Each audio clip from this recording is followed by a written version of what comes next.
હવે હું કૈયલ ધામથી પધારેલા પૂજ્યવર જય માળીને વિનંતી કરું કે 10 મિનિટ પોતાનો સત્સંગ વહાવે. પૂજ્યવર જય માળી. બોલો સતગુરુ ભગવાનની જય, સર્વ સંતોની જય. પ્રાતઃ સ્મરણીય વંદનીય શ્રી વિજયદાસ બાપુને કોટી કોટી વંદન કરું છું કે આ દેલવાડ ગામમાં એક જબરજસ્ત ધર્મની ધજા ફરકાવી છે. તમામ જેને ચેતવું છે, જેને જાગવું છે, એવા મહાપુરુષોને એકઠા કરી અને આટલો મોટો ખર્ચ કરી સાધુ સંતોના આશીર્વાદ મેળવવાનું જે શ્રેય જાય છે, એવા વંદનીય શ્રી વિજય બાપુને હું કોટી કોટી વંદન કરું છું. આ પ્રસંગમાં પધારેલા તમામ સ્ટેજ ઉપર જેમને એક એકની ઓળખ એટલી મોટી છે કે આ જે છે ને, હમણાં પારસમણીની વાત થઈ. આ દુનિયામાં પારસમણી ક્યાંય હોય નહીં તો અલંગમાં જઈને અડાડી દઈએ તો બધું રેલના પાટે અડાડી દઈએ તો દિલ્હી સુધી હોનું થાય. પણ આ બેઠે ને એ બધા પારસમણી છે. આ સંતો જે શબ્દ બોલે છે અને જે અમર થાય છે, જેને અજવાળું થાય છે, જેને ચેતનને ચેતાવી દે છે, એવા આ મહાપુરુષો આ પારસમણી છે. અને આવા સંતોનો પૂજ્ય માતૃશ્રી જે આ ગાદી પર બિરાજમાન છે, દેલવાડા ગામ ક્યાં હતું એ કોઈને ખબર નથી. 15-20 વર્ષ પહેલાં હું આ મહાકાળી માની પ્રતિષ્ઠામાં મને બોલાવેલો અને આજે આ એક ધર્મની ધજા ફરકાવી, જે આત્માને ઓળખવાનું એક જબરજસ્ત આમ બીડું ઝડપ્યું છે. એવા સંતોને હું હૃદયપૂર્વક આભાર માનું છું. સંતોએ ઘણી બધી વાત કરી છે, સમય ઓછો છે એટલે થોડું બોલવું. હાલત ધનગીરી બાપુ, મમુક સભા, બધા સંતો છે, બધા પધારે છે, બધા પોતાની જબરજસ્ત અલગ જગાવેલો છે અને બધા જાગૃત વિદ્વાન પુરુષો છે. પણ સંતોની વાત તો બહુ મોટી છે બાપ. આજે સંતો જે આ માર્ગે સ્ટેજ ઉપર બેઠા છે, આ એમણે નથી બેઠે કે એમને તો સહન કરવું પડે. હમણાં હું આ રૂમમાં જો 4 જુગની વાતો ત્યાં ભરાઈ છે કે ચેલૈયાની વાત પોતાના દીકરાને ખાંડણીએ ખાડવા પડ્યા છે. ભગત ગોરા કુંભારને પોતાના દીકરાને પ્રભુના સ્મરણમાં ગારમાં ખૂંપી નાખ્યો છે. એવા તમામ સંતોએ ખૂબ જ સહન કર્યું છે. અને સંતોના માર્ગમાં જે રેલવે સ્ટેશન છે, જે ગાડીમાં બેસો, તમે અમર ટિકિટ લીધી છે, કોઈ સંતોના સહારે તમે જો ટિકિટ લીધી છે ને, તો છેલ્લું સ્ટેશન મોક્ષ એટલે ક્યાંય અલગ કે આકાશમાં કે ક્યાંય દુનિયાના કે દરિયાના કોઈ છેડામાં એવું ખાનું નથી બનાવ્યું કે ત્યાં તમને લઈ જાય.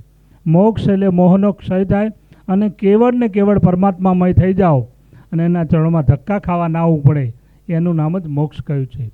એક આશ્રમમાં લખ્યું હતું કે આપ આએ તો સલામ, આપ લौट के आओ तो 100 સલામ, आप बार बार आओ तो 1000 સલામ, आप कभी भी ना आओ તો કરોડો સલામ. આવવાવાળાએ કહ્યું કે ભાઈ અમે એકવાર આવીએ તો સલામ, બીજી વાર આવીએ તો 100 સલામ, 1000 સલામ ને કદી ના આવીએ એટલે કરોડો સલામ. આ શું છે? મહાપુરુષે સમજાવ્યું કે આ જન્મ લઈને આવ્યા તો સલામ છે, મનુષ્ય બન્યા તો, બીજી વાર મનુષ્ય બનો તો પણ સલામ છે, બાર મનુષ્ય બનો તો 1000 સલામ. પણ ક્યારે આ ધક્કો ના ખાવો પડે, જન્મવું ના પડે અને મોક્ષના માર્ગે જવું તો 1000 સલામ છે. એટલે આ એક એવી જગ્યા છે, આ એક એવું ડિપાર્ટમેન્ટ છે જેને કહી શકાય કે માણસને માણસ થવાનું કહેવું પડે. કારણ કે બધાને, કોઈને એવું પ્રાણી કે ગાય ભેંસ બકરાને કોઈને એવું નથી કહેવું પડે કે તું બકરી થા, ભેંસ થા. આપણાને જ કહેવું પડે છે કે તું માણસ થા. અને માણસ બનાવવાની જગ્યા અમને ઊભી કરી છે. સંત બને તો એને સલામ કરું છું. સંત બને તો બહુ મોટી વાત છે. સંત બનવું નાની સૂની વાત નથી બાપા, એમાં તો બૈડા ધોવાઈ જાય છે.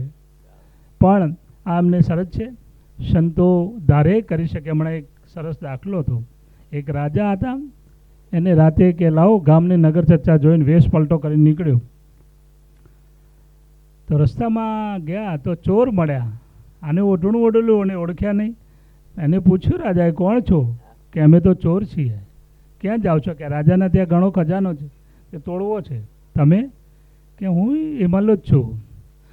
રાજાએ પેલાને પૂછ્યું કે તમને શું આવડે છે? કે હું આ દોરું લઈ અને આ મેલ ઉપર આંટી દઉં ને તો આ બધા ચડી જાય, કદી દોરું છૂટે નહીં. એમ? તો સારું, તને શું આવડે છે? કે મને દરવાજા તોડતા આવડે છે.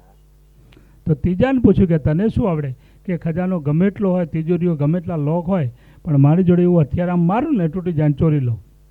એ તો બરાબર, પણ તમે આ બધું પૂછો તો તમને શું આવડે છે? એટલે કે મને આવડે છે કે હું ગમે તે કોઈને સજા પડી હોય અને આમ દાઢી હલાવું ને મોઢું હલાવું ને એને સજા માફ થઈ જાય. અરે ખરું છે કે તો ચલો તાણ ચોરી કરવા જઈએ. આ તો રાજા હતા, એને જોયેલું બધું, બધા ખજાના બજાના બધા બતાવી દીધા ને બધું લૂંટાઈ લીધું. લૂંટી ગયા પછી ચોર જતા રહ્યા, રાજા એમની જગ્યાએ જતા. સવારે રાડ પડી કે ભાઈ રાજના મહેલ ખજાના તોડાયા, ચોરી થઈ જાય, ચોરી થઈ જાય. આ તો રાજા ઓળખતા હતા કોણ ચોર હતા. રાજાએ કહ્યું કે આમને પકડી લાવ. અને ચોથો જે ચોર હતો ને એને એક આવડતી હતી કળા, એ કે હું અંધારામાં જોઉં કે અજવાળામાં જોઉં માણસને ઓળખી જાઉં છું. મારે ના આવડે છે. આ 4 ચોર હતા એમાંથી. રાજાએ પકડી લાયા. આમ જોયું બધાને કે સારું સજા થાય ને આ તો મોત આવશે. પણ પેલાને પેલા ત્રણેય પૂછ્યું કે તું માણસ ઓળખતો હતો આમાં? અને આ રાજાને જોયું હતું કે આ તો રાતે હતો એ મળ્યો છે. એટલે પેલા ચોરે કીધું કે બાપા હવે દાઢી હલાવો, સજા માફ થઈ જાય. એટલે આ મહાપુરુષોને અમારી વિનંતી છે કે ક્યાંક હલવાઈએ ને તો જરા દાઢી હલવાઈ દેજો કે બોલવામાં ક્ષતિ થાય. કારણ કે આ તો ઈશ્વર છે, ઈશ્વર. હમણાં બાપાએ કહ્યું ઈશ્વર એટલે આ બોલવાવાળો. ઈશ્વર ઈશ્વર ઈશ્વર બધામાં છે, પણ બલિહારી એ ઘટની જેને જાગૃત કર્યું છે, જેને પામ્યા છે આ દેહમાં, ઘટ ભીતરમાં. આ સંતોએ ખૂબ રાડ બરાડા કર્યું છે. બાપા બોલતા હતા, જીવણ બાપાએ પણ ઘણી વાતો કરી છે કે હે પ્રભુ, આ પૃથ્વી જીવડો પિંડ બનાવ્યો તો વાલા રજ ક્યાંથી લાવ્યો તો? આ સાગર જેટલો કૂવો બનાવ્યો તો આ કોષ હાંકણારો ક્યાં બેઠો હશે? આ બબે મસાલો બાળતો સૂર્યને ચંદ્રડે, બબે મસાલો બાળતો, દિવસે અજવાળતો અને રાતે શીતળતા આપતો. આ મસાલી ક્યાં હશે? આ આપનો નથી કોઈ આરો, આ માંડવો મૂકે છે નોંધારો. આ ચિત્ર ચિતરનારો ક્યાંથી આવ્યો છે? આ ચિત્ર દિનવારો આ મનુષ્યના ઘટમાં જ બિરાજમાન છે અને એને જ આ ચિત્ર દોરેલા છે. ભગવાનની હમણાં વાત થઈ, ભ એટલે ભૂમિ, ગ એટલે ગગન છે, વા એટલે વાયુ છે અને ન એટલે નીલ. આ 4 સત્ય છે, સનાતન છે. આ ક્યારે અહીંયા પાણી પીવાનું અમેરિકામાં જો તો એ જ સ્વાદ આવે, અહીંયા શ્વાસ લો પાકિસ્તાનમાં કડવો ના આવે એનો એ જ સ્વાદ આવે, અહીંયા પ્રકાશ આવે એવો વિદેશમાં પણ પ્રકાશ આવે. આ ઈશ્વરની કૃપા છે અને સનાતન સત્ય એ જ છે કે એ છે તો આપણે છીએ. એટલે બસ મારું વક્તવ્ય એવો પૂરું કરું છું. મારા સંતોને, આવેલા તમામ સંતોને નામી અનામી કોઈનું નામ લેવાયું ના લેવાયું તો ક્ષમા માગું છું. આ 21મી યુગ છે બાપ. એક ટીપું લોહીનું વિજ્ઞાન કે સાયન્સના આપો તો આમાં રક્તકણ કેટલા છે કે શ્વેતકણ કેટલા છે સાયન્સ સાબિત કરી દેશે. પણ આ કઈ ખાનદાનીનું છે તો આ સંતો જ સાબિત કરી દેશે. એક આંસુનું ટીપું આપશો તો ખારાશ કેટલી છે કે ભીનાશ કેટલી છે એ સંતોને મહાપુરુષો સાબિત કરશે. પણ આ દુઃખના છે કે સુખના છે એ તો આ સંતો જ સાબિત કરી છે. એટલે સંતોના શાસ્ત્રમાં લખ્યું છે. આવો પધારો. સંતોનું તો આપણા ઘરે પગલાં પડે તો બહુ મોટી વાત છે, પણ એક પૂજ્ય બા આવે છે, હાથે બાટલા ચડાવ્યા છે અને જો અને હારી રહ્યા છે. કોઈને પીધો ના પીધો તો પીધી જાણો. બાટલા ચડાવ્યા છે અને એની ટોટી લગાવેલી નહીં આવ્યા છે. એટલે આ રસ એવો છે કે બેભાન અવસ્થામાં પણ પાનમાં લાવી દે. આ ઈશ્વર તત્વ એવું છે. આ ઔષધિ એવી છે, ખરાખંડથી ખાય તો અમર થઈ જાય છે.